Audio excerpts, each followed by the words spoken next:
है मलाई। अनि यो मेन्टल हेल्थ भनेको चाहिँ के हो? अब युजुअली हामीलाई डिफिनेसनहरू दिन्छ, अनि यो चाहिँ कसको डिफिनेसन हो भनेर पनि यसरी सोधिरहेको हुन्छ। WHO को डिफिनेसनहरू हो त्यो चाहिँ, यो चाहिँ WHO को डिफिनेसन हो है। Mental health is a state of wellbeing in which the individual realises his her own abilities, can cope with the normal stresses of life, can work productively and fruitfully, and also able to make a contribution to his or her community. अब mental health भनेको sound mind मात्र नभएर जब मान्छेले चाहिँ एउटा normal stress of लाइफसँग कोप गर्न सक्छ, वा उसको आफ्नो एबिलिटिजहरू रियलाइज गर्न सक्यो, वा उसले आफ्नो कम्युनिटीसँग कन्ट्रिब्युसन गर्न सक्यो भने मात्र मेन्टल हेल्थ साउन्ड भन्न मिल्छ है। अब what is mental disorder? Mental disorder भनेको चाहिँ it is a clinical, it is characterised by clinically significant disturbance in an individual cognition, emotional regulation or behaviour. यसमा कग्निसन भनेको चाहिँ एउटा इन्डिभिजुअलको थिङ्किङ, एकछिन है, थिङ्किङ हो। अनि अर्को चाहिँ इमोसनल रेगुलेसन अर बिहेभियर। अनि कहिले मेन्टल डिसअर्डर भन्ने भने चाहिँ जब चाहिँ उसको फङ्सनिङहरूमा चाहिँ जब इम्पेयरमेन्ट हुन्छ है, जस्तो डिस्ट्रेस हुन्छ, जस्तै उसको फङ्सनिङ कस्तो हुन्छ भने जस्तो उसको पर्सनल हाइजिन जब मेन्टेन गर्न छोड्छ, उसले आफ्नो गर्नुपर्ने वर्कहरू गर्न छोड्छ, त्यति बेला चाहिँ भन्छ यो impairment area of functioning, important area of functioning. अनि usually 1 in every 8 people in the world live with the mental disorder। भनेपछि प्रिभ्यालेन्स पनि धेरै नै छ मेन्टल डिसअर्डर भनेको। अब मिसकन्सेप्सन के छ मेन्टल इलनेसको? अब युजली अब हामीलाई एनएमसिएलई को एमसिक्यूजमा अब यस्तो अलिकति जानिरहँदाखेरि चाहिँ पछि हाम्रो पिजीमा अनि बरु अनि अरू चाहिँ अब आफूले काम गर्दाखेरि पनि अलि थाहा हुन्छ, अलिकति यसको डिस्क्रिप्सन थाहा भइराख्यो वा मिसकन्सेप्सनहरू के हो, पछि अवेरनेसहरू दिँदाखेरि, बिरामीहरू ट्रिटमेन्ट गर्दाखेरि, यसरी काउन्सिलिङहरू गर्दाखेरि चाहिँ यस्तो कुराहरू ध्यानमा राख्यो भने थाहा हुन्छ है। अब मेन्टल इलनेस इज कज्ड, अब मिसकन्सेप्सन चाहिँ के छ भने चाहिँ mental illness is caused by super natural power भन्ने चाहिँ मिसकन्सेप्सन छ होइन। अब यो चाहिँ कोही it is possessed by the evil spirit होइन, because of the past sins or mistakes in previous life. अनि मेन्टल इल पिपलहरू डेन्जरस हुन्छ, सबै मेन्टल पिपलहरू डेन्जरस हुँदैन है।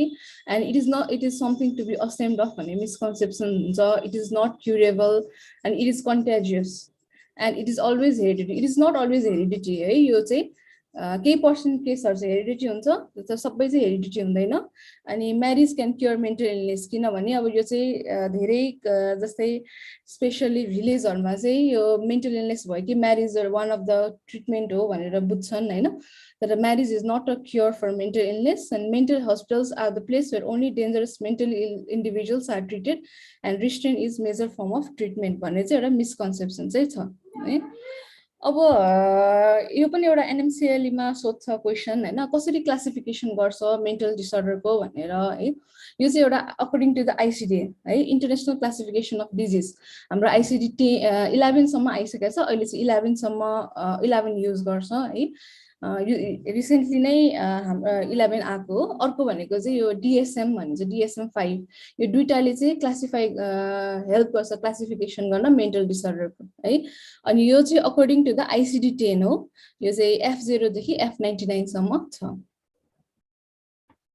अब कसरी प्रेजेन्ट गर्छ मेन्टल इलनेस भएको बिरामीहरूले चाहिँ भन्दाखेरि चाहिँ एउटा चाहिँ मेन स्लिप, एउटा चाहिँ बडीली फङ्सन चाहिँ जस्तै अब स्लिप, निन्द्रा धेरै लाग्ने वा निन्द्रा कम लाग्ने, एपेटाइट इन्क्रिज वा decrease, bowel and bladder, sexual एक्टिभिटीहरू रिड्युस्ड हुने वा इन्क्रिज हुने, डिस्टर्बेन्स इन मेन्टल फङ्सन्स जस्तै उसको एटेन्सन कन्सन्ट्रेसनमा डिस्टर्बेन्स हुने, मेमोरीमा, इन्टेलिजेन्स अनि कन्सियसनेस। अर्को चाहिँ changes in individual and social activities. ऊ पहिला अब वर्क कामहरू गर्न थाल्थ्यो होला वा सोसल एक्टिभिटिजहरूमा पार्टिसिपेट गर्थ्यो होला, अब आजकल चाहिँ घरभित्रै बसिरहने, रुमभित्रै बसिरहने हैन त्यस्तो कुराहरु अरु सोमेटिक कम्प्लेन्ट्सहरु भनेको बडीली सिम्पटम्स बाहेक अरु अब हात खुट्टा झमझमायो भन्ने हैन यस्तो सिम्पटमहरु वा बडीमा कसैले क्रल गरिरहेछ इन्सेक्ट्सले क्रल गरिरहेछ यस्तो खालको सोमेटिक कम्प्लेन्ट्सहरु लिएर पनि प्रेजेन्ट गर्न सक्छ अब यो डिल्युजन भनेको चाहिँ एउटा इम्पोर्टेन्ट टर्म हो है साइकियाट्रीमा चाहिँ युजुअली अब व्हाट इज डिल्युजन है डिल्युजन भनेको चाहिँ it's a falls unshakeable belief है मेन चाहिँ एउटा फल्स हुनु पर्यो अर्को चाहिँ अनसेकेबल बिलिफ हुनु पर्यो है अनि अर्को थर्ड कुरा के याद गर्नु पर्यो नि that is out of keeping with the patient social and cultural background है यो तीनटा कुरा चाहिँ धेरै याद गर्नु पर्यो यस्तो यो पनि सोध्छ है अब what is false unshakeable belief के हो भनेर सोध्दाखेरि डिल्युजन है जुन चाहिँ फल्स अनसेकेबल बिलिफ मात्र भएन है त्यो चाहिँ पेशेन्टको वा हाम्रो सोशल कल्चरल ब्याकग्राउन्डबाट पनि out of keeping with patient social cultural background पनि हुनु पर्यो है अब यसको चाहिँ धेरैवटा टाइप छ है एउटा चाहिँ डिल्युजन अब यसको एक्जाम्पल दिन्छु म डिल्युजनको चाहिँ है चाहिँ डिल्युजन अफ पर्सिक्युसन भनिन्छ है एउटा टाइप यो चाहिँ युजुअली साइकोसिसहरु बिरामी चाहिँ डिल्युजन अफ पर्सिक्युसन भइरा हुन्छ है यो डिल्युजन अफ पर्सिक्युसन भनेको चाहिँ के हुन्छ भने उनीहरुमा चाहिँ के भ्रम हुन्छ वा के सस्पिशियस हुन्छ भने द पिपल वा पिपल अराउन्ड देम वा कसैले चाहिँ they are trying to harm the patient वा स्पाई गरिरहेछ उसलाई हेरेस गर्न खोजेको छ उसलाई नराम्रो गर्न खोजेको छ भन्ने चाहिँ लाग्छ यो भनेको चाहिँ एउटा डिल्युजन अफ पर्सिक्युसन है युजुअली एमसीक्यूजमा पनि यसरी सोध्छ कि अब व्हाट इज यो कस्तो खालको डिल्युजन हो हैन व्हेन द एउटा पेशेन्ट छ अनि he thinks that the patient is being spied upon persecuted भनेर सोध्दा त्यो चाहिँ एउटा delusion of persecution है अर्को टाइप भनेको delusional jealousy or delusion of infidelity है infidelity भनेको के हो भने एउटा उसलाई चाहिँ के भ्रम हुन्छ भने उसको पार्टनर हैन उसको पार्टनर चाहिँ is not loyal to him or her है त्यो भनेको चाहिँ delusion of infidelity that he or she is cheating him त्यस्तो भनेर चाहिँ त्यसलाई चाहिँ delusion of jealousy or delusion of infidelity भन्छ है अर्को भनेको चाहिँ delusion of love वा erotomania हुन्छ है यो भनेको चाहिँ के हुन्छ नि उसलाई चाहिँ के हुन्छ भने भ्रम हुन्छ कि that patient's conviction that another person अरु कुनै फेमस पर्सन जस्तो सेलिब्रिटीहरु स्पेशली हरु चाहिँ is in love with him or her त्यो पेशेन्टसँग चाहिँ त्यो एउटा कुनै फेमस सेलिब्रिटी वा कुनै मान्छे चाहिँ is in love with him or her भनेर चाहिँ बुझ्छ है अर्को भनेको चाहिँ डेल्युजन अफ गिल्ट भनेको चाहिँ के हुन्छ नि जे कुरा पनि नराम्रो भइरहेछ उसकै कारणले भइरहेछ हैन उलाई डेल्युजन अफ गिल्ट है त्यो चाहिँ something bad is happening that it is because of me हैन त्यसो चाहिँ डिल्युजन अफ गिल्ट हुन्छ कि लाइक गिल्ट हुन्छ है डिल्युजन अफ प्रोबेबिलिटी अर्को चाहिँ निहिलिस्टिक डिल्युजन भनेको चाहिँ अब उसले के सोच्छ भने आई डोन्ट ह्याभ एनीथिङ हैन अनि माई बडी इज रोटन है त्यसरी खालको डिल्युजनलाई चाहिँ निहिलिस्टिक डिल्युजन भन्छ है अर्को भनेको चाहिँ ग्रान्डियस डिल्युजन भन्ने हुन्छ ग्रान्डियस डिल्युजन भनेको चाहिँ के हुन्छ भने उसलाई चाहिँ के बिलिफ हुन्छ नि that he has a special power छ वा उसलाई स्पेशल नलेज छ हैन त्यस्तो भन्ने चाहिँ उसलाई ग्रान्डियोसिटी हुन्छ delusion of grandiosity like example he is the king of the world हैन अनि त्यसपछि ही क्यान डु एनिथिङ भन्ने चाहिँ उसकोमा ग्रान्डियस डिल्युजन हुन्छ है अर्को भनेको चाहिँ हाइपोकोन्ड्रियाकल डिल्युजन हुन्छ हाइपोकोन्ड्रियाकल डिल्युजन भनेको चाहिँ के हुन्छ नि अब although he is healthy he thinks that he has a suspicious that he has some disease है अब abdominal pain भइरहेछ हैन अब भन्छ he may think that he has a cancer है although अब सबै डाक्टर्सहरुले देखाएपछि his reports are normal तर उलाई चाहिँ के लाग्छ नि he will have the delusion that he has some cancer or some big disease अब अर्को भनेको चाहिँ इल्युजन एउटा पनि एउटा सिम्पटम इल्युजन हैन साइकियाट्रीमा अर्को हेलुसिनेसन यो चाहिँ एउटा डिसअर्डर अफ पर्सेप्सन अघि डिल्युजन भनेको चाहिँ डिसअर्डर अफ थट हो भने इल्युजन अनि हेलुसिनेसन भनेको चाहिँ एउटा डिसअर्डर अफ पर्सेप्सन है व्हाट इज इल्युजन यो पनि युजुअली सोधिरा हुन्छ है अब यसरी मिसइन्टरप्रिटेसन अफ स्टिमुलाई भनेको अराइजिङ फ्रम एक्सटर्नल अब्जेक्ट भनेर सोध्छ अनि के हो यो इल्युजन हो कि हेलुसिनेसन हो त्यही भएर कहिलेकाहीँ चाहिँ डेफिनेसन पनि याद गर्नुपर्छ है इल्युजन भनेको चाहिँ misinterpretation of stimuli arising from an external object for example अब त्यहाँ रोप छ होइन रोप देखिरहेछ भने चाहिँ तर उसले चाहिँ के भन्छ नि त्यो स्टिमुलाई मिसइन्टरप्रेट गर्छ कि त्यो चाहिँ स्नेक हो भनेर त्यसलाई चाहिँ इल्युजन भन्छ है अनि युजली यो चाहिँ नट इन्डिकेटिभ अफ साइकोप्याथोलोजी होइन भनिन्छ अनि यो चाहिँ अब कहिलेकाहीँ चाहिँ साइकेट्रिक डिसअर्डर नभए पनि हुन्छ कहिलेकाहीँ चाहिँ है जस्तै example person walking along a dark road may interpret shadow as threatening attackers है डार्क रोडमा हिँड्दाखेरि अब कहिलेकाहीँ चाहिँ एन्जाइटीहरूले गर्दाखेरि होइन त्यो डार्क रोडमा हिँड्दाखेरि चाहिँ उसले चाहिँ अब त्यो स्याडोहरूलाई पनि कसैले पिछा गरिरहेको वा कसैलाई त्यो देखेको जस्तो फिल हुन्छ उसलाई चाहिँ मेन चाहिँ साइकोप्याथोलोजी भनेको चाहिँ हेलुसिनेसन युजली साइकोसिसहरूमा हुन्छ कहिलेकाहीँ चाहिँ मुड डिसअर्डरमा पनि हुन्छ है अब हेलुसिनेसन भनेको चाहिँ it is a false perception which is not a sensory distortion or misinterpretation जो चाहिँ अब which is not a sensory distortion or misinterpretation भनेको जुन चाहिँ इल्युजन होइन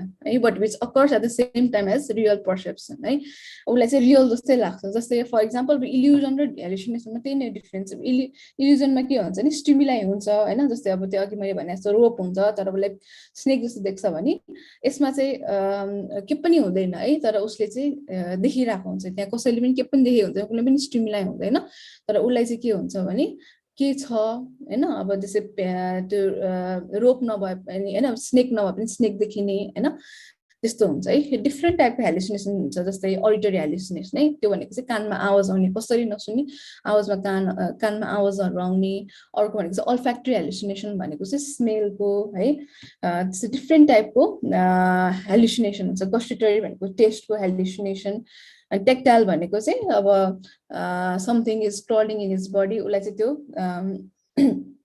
इन्सेक्ट क्रल भएको देख्ने हैन वा त्यो चाहिँ इन्सेक्ट क्रल भएको देख्ने भनेको भिजुअल हेलुसिनेसन भयो अर्को टेक्टाइल भनेको चाहिँ उसलाई चाहिँ फिल हुन्छ है त्यो हुन्छ अब मोस्ट कमन भनेको चाहिँ अडिटरी हेलुसिनेसन हो हैन अर्को भनेको चाहिँ अर्ग्यानिक साइकोसिस हो अल्कोहल विथड्रल वा अल्कोहल डेलिरियमहरुमा चाहिँ भिजुअल हेलुसिनेसनहरु देखिन्छ अर्को भनेको चाहिँ स्पेशल टाइप अफ हेलुसिनेसन हो स्पेशल टाइप अफ हेलुसिनेसन भनेको चाहिँ एउटा फङ्सनल हेलुसिनेसन अर्को रिफ्लेक्स हेलुसिनेसनहरु हुन्छ है एउटा फङ्सनल हेलुसिनेसन भनेको के हो भने चाहिँ अब experience of stimulus in one sense modality producing यो चाहिँ युजली अब पिजी लेभलमा सोधिने हो हैन यो चाहिँ है फङ्सनल हेलुसिनेसन भनेको त्यही पनि अलिकति जानकारी भयो भने चाहिँ कहिलेकाहीँ सोध्यो भने चाहिँ थाहा पनि हुन्छ है यो त्यसमा चाहिँ के भन्छ experience of stimulus in one sense modality producing hallucination in same modality जस्तै के हुन्छ भने उसलाई चाहिँ यसमै मैले एक्जाम्पल लेखेको चाहिँ के छ भने patient heard voice of God as her clock tick भनेको चाहिँ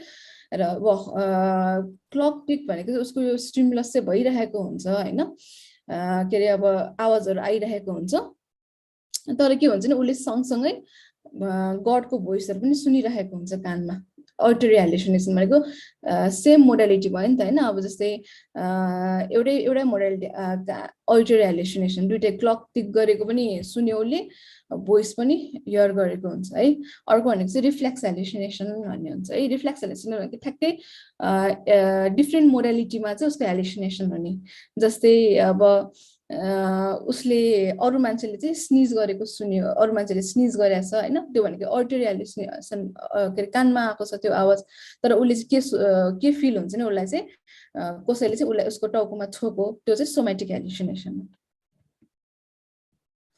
अब भनेको चाहिँ अर्को चाहिँ साइकोसिस भर्सेस न्युरोसिस है यो पनि एकदम इम्पोर्टेन्ट छ जान्नुपर्ने है अब म अब इन्डिभिजुअल डिजिजहरुमा चाहिँ पछि जान्छु पछिको क्लासहरुमा चाहिँ त्यो पनि एकदम इम्पोर्टेन्ट हुन्छ हैन मेनली चाहिँ अब फर्स्टमा जान्नु चाहिँ पर्ने साइकोसिस र न्युरोसिसमा के डिफरेन्स छ हैन यसरी कसले चाहिँ डिफरेन्स गर्छ भन्ने चाहिँ एकदम बुझ्नुपर्ने हुन्छ क्वेशनहरु चाहिँ है अब साइकोसिस मा चाहिँ के हुन्छ नि रियालिटी टेस्टिङ इज ग्रसली इम्पेयर्ड हुन्छ हैन इन्साइट इज एब्सेन्ट उनीहरुलाई चाहिँ के हुन्छ भने अब उलाई के भइरहेको छ उलाई के पनि थाहा हुँदैन है उलाई कानमा आवाज आइरहेको हुन्छ तर अनि वा सस्पिशियस भइराछ उलाई भ्रम भइरा हुन्छ हैन अनि उलाई थाहा हुँदैन भनेको अब उलाई इन्साइट हुँदैन है अवेयरनेस हुँदैन है, यो चाहिँ एउटा भ्रम मात्र हो भनेर है। तर न्युरोसिसमा चाहिँ रियालिटी टेस्टिङ हुन्छ, इन्साइट हुन्छ है। अनि साइकोसिसमा अब तपाईँहरूले पढेकै होला होइन, बिहेभियरहरू चाहिँ युजली सोसल नर्म्स भन्दा बाहिर जान्छ, त्यसले उनीहरूले भायोलेट गर्छ है। अनि इट इज जस्तै एक्जाम्पल सिजोफ्रेनिया, बाइपोलर डिसअर्डरहरूमा यस्तो हुन्छ भने, अर्को भनेको न्युरोसिसमा चाहिँ त्यो हो, रियालिटी टेस्टिङ इन्ट्याक्ट हुन्छ, उनीहरूमा इन्साइट हुन्छ होइन। अनि बिहेभियरमा पनि it does not violate cross social norms है। Example anxiety disorder, PTSD, post traumatic stress डिसअर्डरहरू है। अब अहिलेको लागि चाहिँ म यो डेमो क्लास चाहिँ अब लगभग यति गर्छु। अब चाहिँ एमसिक्यू है, एमसिक्यू सुरु गर्छु। अब अघि हामीले कति बुझ्यो, कतिको सिक्यो होइन, त्यो चाहिँ कुरा गरौँला होइन। अब यो 1 नम्बरको आन्सर चाहिँ के होला भन्न सक्नुहुन्छ? फल्स अनसेकेबल बिलिफ भन्ने चाहिँ के हो?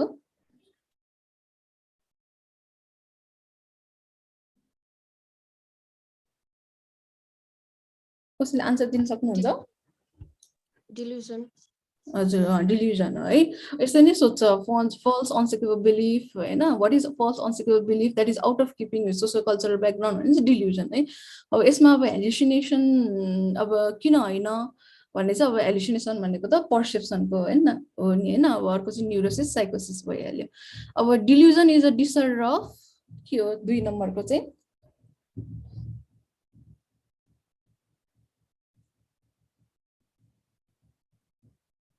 डिसअर्डर अफ के हो डिल्युजन भनेको चाहिँ?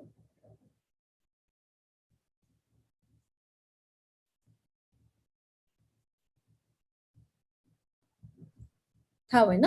डिल्युजन भनेको चाहिँ it is a disorder of thought हो है, थटको डिसअर्डर हो है। अनि जस्तै हेलुसिनेसन सोध्यो भने चाहिँ यस्तो नै सोध्छ है, हेलुसिनेसन वा इल्युजन भनेको के हो भनेको डिसअर्डर अफ पर्सेप्सन हो है। यो चाहिँ दुईवटा कुरा चाहिँ एकदमै याद गर्नुपर्ने कुराहरू हुन्छ है, जहिले पनि सोधिराख्ने क्वेसनहरू।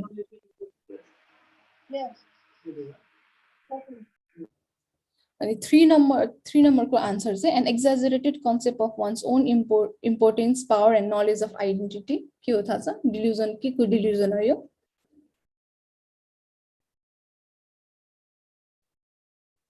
यो चाहिँ अब डिल्युजन अफ ग्रान्डिसिटी हो। हजुर, ग्रान्डिसिटी हो। अर्को भनेको चाहिँ अब यो डिल्युजन अफ पर्सिक्युसन भनेको चाहिँ के हो थाहा छ?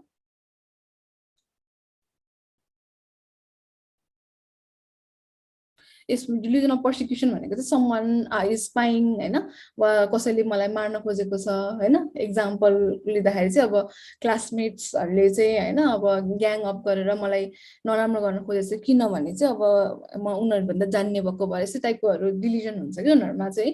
त्यो भनेको चाहिँ डिल्युजन अफ पर्सिक्युसन हो है। अर्को भनेको निहिलिस्टिक डिल्युजन, जस्तै अब यो चाहिँ युजली डिप्रेसनमा हुन्छ निहिलिस्टिक होइन। मलाई मेरो शरीरको बडी पार्ट्सहरू अल रोटन भएछ होइन, आई हेभ नथिङ होइन, त्यस्तो खालको निहिलिस्टिक डिल्युजन है। सोमेटिक डिल्युजन भनेको चाहिँ कसैले मेरो बडीमा चाहिँ त्यो सोमेटिक सिम्टमहरू आइरहेको हुन्छ, अनि कसैले चाहिँ मेरो बडीलाई के अरे कब्जा गरेको छ जस्तो खालको भ्रमहरू हुन्छ कि है, कसैले गरिदिएको यो जुन चाहिँ सोमेटिक सिम्टम्सहरू त्यस्तो खालको हुन्छ। अनि 4 को which of the following is true regarding साइकोसिस के हो?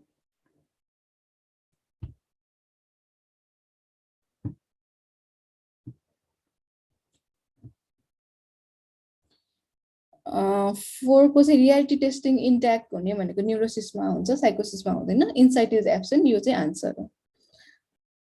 यति नै हो। के नबुझेको केही छ तपाईँहरूले? नबुझेको छ भने भन्नुहोस् होइन। अर्को पालि हामी चाहिँ नेक्स्ट सेसनमा चाहिँ हामी युजली अब सिजोफ्रेनिया, डिप्रेसन यस्तो यस्तोहरूको चाहिँ हामी डिटेलली कुरा गर्छौँ। त्यसको चाहिँ है त्यहाँ इम्पोर्टेन्ट कुराहरू के सोध्छ, क्वेसनहरू त्यो हुन्छ। के सोध्नु छ क्वेसनहरू?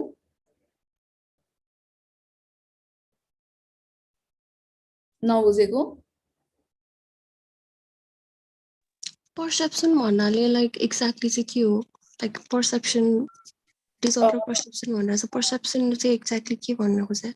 पर्सेप्सन भनेको एउटा अवेरनेस हो है, अवेरनेस अफ द स्टिमुलाई। जस्तै अब तपाईँ अब सपोज अब मोबाइल छ अगाडि भने अब आफूलाई त पर्सेप्सन हुन्छ नि स्टिमुलाई अब छोएर थाहा पनि हुन्छ होइन हेरेर थाहा हुन्छ एउटा चाहिँ अवेरनेस हो कि यो कुरा चाहिँ मोबाइल हो वा यो पेन हो भन्ने चाहिँ एउटा अवेरनेस हो कि अब कुनै कानमा अब अरूहरूले आवाज गरेछ भने त्यो पनि एउटा स्टिमुलाई हो कि अवेर हो कि यो चाहिँ स्टिमुलाई हो अवेरनेस अब नर्मली डेफिनेसन भन्दा चाहिँ it is the awareness of the stimuli हो